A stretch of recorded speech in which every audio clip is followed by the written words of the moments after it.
Chers amis, il m'a été demandé de vous faire un point sur la reprise ou non des essais nucléaires qui a un peu défrayé la chronique ces derniers temps entre les États-Unis et la Russie. Alors je crois qu'au-delà des déclarations un peu martiales de part et d'autre, cette question est secondaire en réalité et constitue plutôt pour moi un rideau de fumée. En réalité, derrière tout cela, il y a le principe de la dissuasion nucléaire. Est-il menacé ? Sommes-nous sous la menace d'un conflit nucléaire demain ?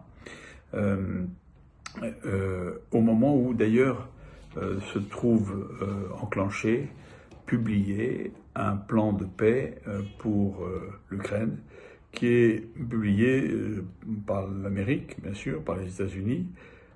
Ce plan ayant été rédigé par Marco Rubio et Steve Witkoff, mais avec la collaboration de Kirill Dmitriev, qui était l'envoyé russe à Washington. Ce plan en 28 points évoque dans son article 17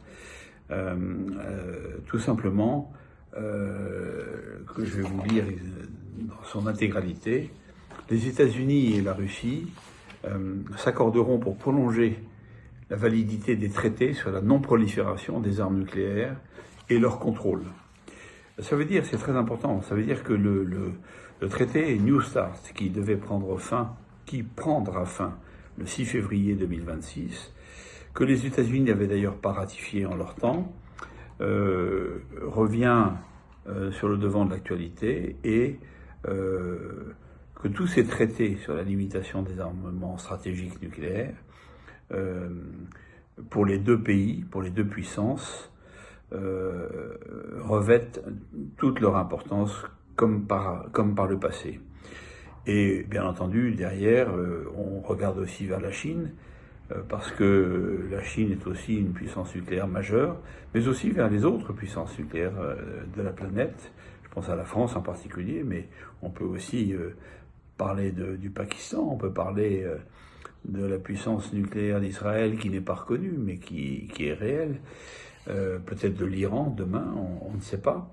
Et donc, je pense que c'est une question très importante, parce que la limitation des armements nucléaires, leur contrôle, leur régulation, leur effectif maintien dans un cadre très réglementé est une des conditions de l'efficacité de la dissuasion.